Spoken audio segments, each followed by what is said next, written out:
Hey YouTube, what's going on? We're continuing on this coronavirus lockdown, and this week I want to spend some time and talk about why we need to choose life and we need to choose Jesus right now. So stick around and I'll tell you more.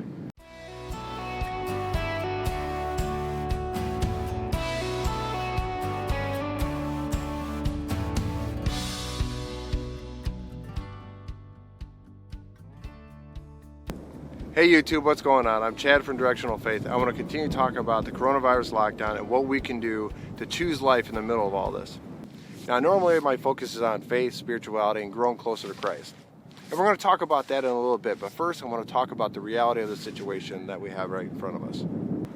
So we've spent a lot of time obviously talking about the impact that it's had on a lot of loved ones and a lot of families, but how much has it impacted you? If it's impacted you, stop, take a moment and put in the comments, add a prayer request, whatever it might be. Before we go any further, make sure you subscribe. It really helps me grow the channel and get noticed by YouTube so that I can continue to spread the gospel across the internet. Alright, so maybe you're one of the people that hasn't been affected yet. But right now with the statistics the way they are, about 1 in 800 families in the US has been impacted by the coronavirus, with somebody that's actually become sick with it. Now that means that you may not know anybody, or maybe you know somebody who knows somebody, but you haven't been directly impacted yet. But the numbers are real. And right now, the way it looks, we've actually had over 600,000 cases in the US and well over 25,000 deaths. Now if you do the math on it, that's over 4% of people have actually died from coronavirus. They were initially saying that might be 1 or 2%. It's over 4%, and it's over 6% worldwide of those that have tested positive. That's got to make us stop and think that if 4% of people, that's 1 in every 25 people were sick. So that's a really alarming statistic, because 4%, when you really break it down in the math of it, is that if you knew 25 people that caught the virus, 1 of them would die. If you knew 100 people, 4 of them would die, obviously. So think of your Facebook account or your Instagram or whatever social media you use. Pick out 100 people, 250 people, however many you have on there, and randomly pick 4% of them, 1 for every 25 to pass away. How would that impact you as a person? So we can't do anything that's going to cause this virus to go crazy and to continue to spread and go farther than it already has. For the past few weeks, we've been practicing social distancing, and it seems like it's working. The flattening the curve is happening. But now we're starting to hear from politicians that they want to let us go, and they want us to go back out into the world again. And that just sounds ludicrous to me. How can we even imagine going back out in the world right now, knowing that this virus hasn't been eradicated? There's no vaccine. We don't have an effective treatment yet. There's no cure for this. So for us to go back out in the world means that that curve is no longer flat. It's going to spike again. That may not seem that alarming to you, but let's look back, because back on March 1st, there were only 30 cases in the United States. And here we are, it's the middle of April, and there's over 600,000 cases. So in a month and a half, it multiplied from 30 up to 600,000. So this is a serious issue that we need to take care of. So based on these numbers, this is where I think our faith comes in. That at times like this is where we need to choose life and we need to choose Jesus. That when we're looking at things and we realize that going out into the public and going back to work and doing all this kind of stuff, it's only going to put a lot of lives at risk. Now, I know there's some that are out there that are still clamoring to go back to church and start taking the Eucharist and doing all that. In fact, some really popular Catholic and Christian YouTubers have actually been pushing for that idea. One Catholic YouTuber that I normally enjoy his work because we have a lot in common as far as a love for Christian spirituality and Ignatian spirituality.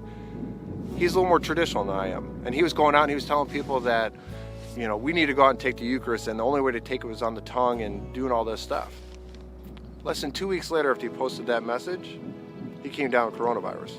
He was in the hospital for a few weeks and was on a ventilator. And I hope that we learn from these lessons that it's great for us to have that faith and for us to want the Eucharist and for us to want to attend church and go to Mass, but us putting other people's lives in danger is not the answer to that. That's not choosing life, right? We talk about being pro-life all year round and focusing on the unborn children, but there's people right now that need our help, and the way that we can help them is by staying home, not by going out. not by going to choir practice and watching an entire group get sick, not by going to Mass and spreading it to everybody there, not by taking the Eucharist on the tongue. That's not choosing life. I don't care what you think, that's not what Christ would want from us. I know there's a lot of people that want to go to church right now because they say, I'm not afraid, my faith is going to cover me, and that's great. But even God in Leviticus 13 told Moses and Aaron to quarantine the people when people started getting sick. So quarantining isn't something that's new, it's actually something that's biblical. Old school biblical, not even, New Testament. We're talking Old Testament that God was telling Moses and Aaron to quarantine to prevent people from getting sick.